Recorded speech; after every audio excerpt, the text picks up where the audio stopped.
Hey, Strategy Simplified. This is Caleb, the community manager at Management Consulted. I wanted to quickly pop in and share about our new MC community that's launching February 1st. This is the go-to community for aspiring consultants, and we're so excited to connect you with peers, case practice partners, industry experts, and seasoned consultants so you can make new friends and advance your career faster. If you want to get into management consulting in 2024, then you're going to want to be in this community. Spaces are filling up fast, so click the link in the show notes to learn how to join, and I'll see you inside.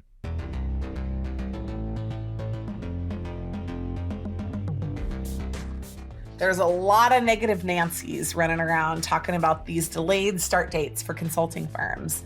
And for good reason. It's a really concerning trend that we've never seen before. And I've been in the industry for almost 20 years.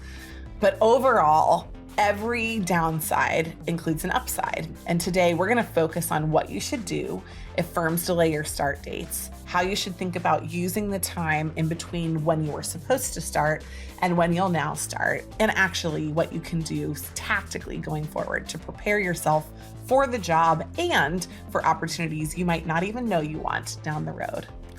Before we dive into the core content, please make sure that you're subscribed to our channel. I can speak really personally about this experience because I actually had a delayed start date. I was originally meant to start in a September cohort, but due to a conflict with a project I had been working on for some time, I actually elected to move my start date back. But it left me with an awkward pause. I was finished with my work months before I began at Bain, and I wondered, what should I do with this time? I began to explore some options. Maybe I should learn how to make gelato in Italy, or immerse myself in Spanish language and become better at it. Or perhaps I should do something wild. And of course, if you've known me for even 5 minutes, you'll know which option I chose.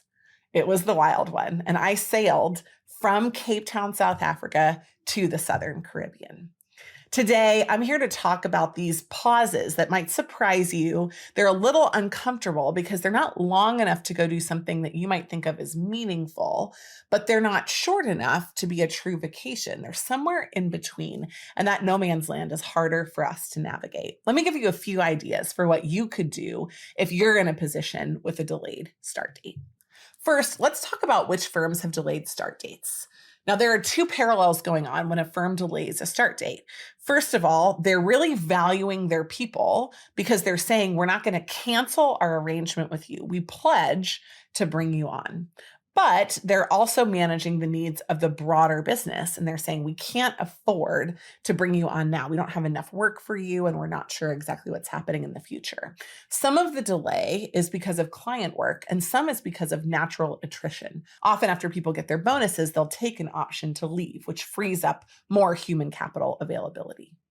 Some of the firms that fall into this category, valuing people, but also balancing the needs of the business, include EY, as well as EY Parthenon, ZS Associates, McKinsey, Bain, BCG, Accenture, Deloitte, and KPMG. Now, when we're talking about what to do about this, the first thing I'm going to recommend is just spend some time each day, or at least each week, reflecting for 5 minutes or for longer on the fact that you should be super grateful to be where you are. Because we have this macro scope at Management Consulted where we can see how many people want to be in your position, how many people want to have an offer in hand, and how many people don't. So first of all, make sure that you're super grateful for what you have. An offer is amazing. It's an indicator of your future success before you even start your first day on the job. So that's my first message, is make sure that you're grateful for what you have and don't forget how hard you worked and how far you've come to get there. Second of all, use the time wisely. There are a few different ways that you can do this. And my first category is to pursue a passion. I don't mean just something that you've wanted to do for a long time, but something that will build into your soul, your spirit, and your possibilities in the future. Some of these passions might include traveling to places that you didn't expect you would have the opportunity to go to. I've had extended periods of travel in my life, and some of those periods are the same price as a 1-week trip somewhere. So you might just not be able to travel, but also to have a more immersive travel experience. Second, Work on a hobby or an interest that you have. If you like golf but want to get better, become faithful at doing golf over a period of time. If you love chocolate tasting, go to 10 places in the world where you can taste chocolate. If you want to learn gelato making, like something that I was thinking about, you have an amazing opportunity to do just that. Third, think about ways that you can build your resume. These include starting a business and working with a nonprofit or a volunteer organization. These experiences will go on your resume now and potentially forevermore. Starting a business may be an opportunity for you to gain skills with a very low risk environment. Most people don't have the advantage of being able to start a business with a 4, 6, or 8-month runway. So focus on selling something, build a landing page, offer something to somebody and sell it a few times, deliver the work, and see if you like that experience. For many people, becoming an entrepreneur is something that they do at different stages in their career, but building that core skill, identifying an offering, selling it, and delivering it, those are really, really valuable skills. In addition, you can volunteer or work with a nonprofit. Many nonprofits are excited to have somebody come on board for a short or a long period, especially if you offer some of the skills that you've probably already demonstrated in getting an offer in consulting. Size a market for them, identify a donor database. Think about ways that they could create better structures or operations. Many operations nonprofits have a lot of places to grow, and you figuring out what those are will build your skills and your stories for the future. Third, focus on skill building. Keep your skills sharp, especially your Excel and your PowerPoint skills.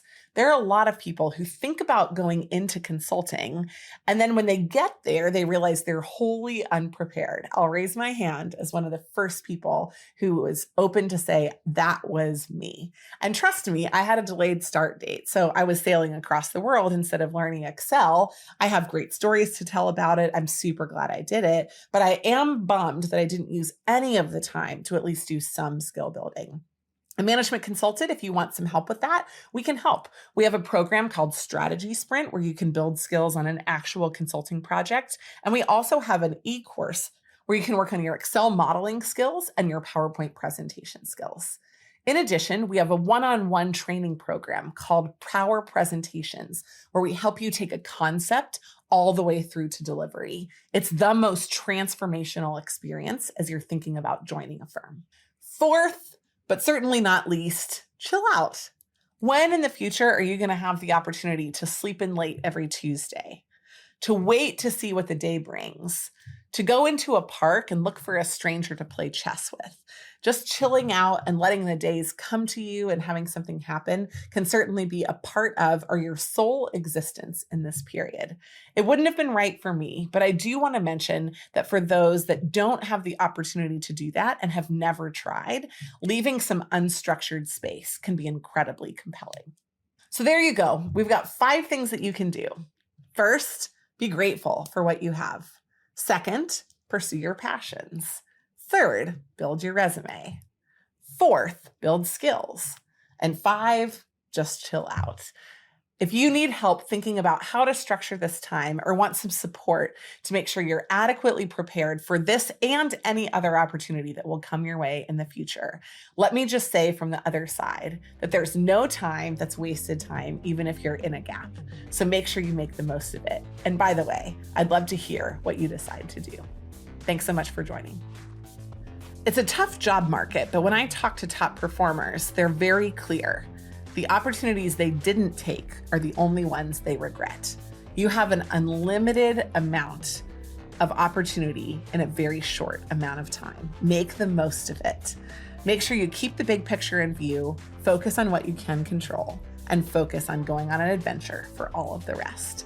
If you've got questions on how to help, please email us, team@managementconsulted.com, or click on the link in the show notes for more information about our key programs. And finally, don't let me forget to say that if you liked this content, please subscribe. We'd love to have you back. And it would be an honor if you'd share and like the podcast as well. That's how we beat the algorithm and make sure that more people get exposure to the content that we create. Thanks so much for joining.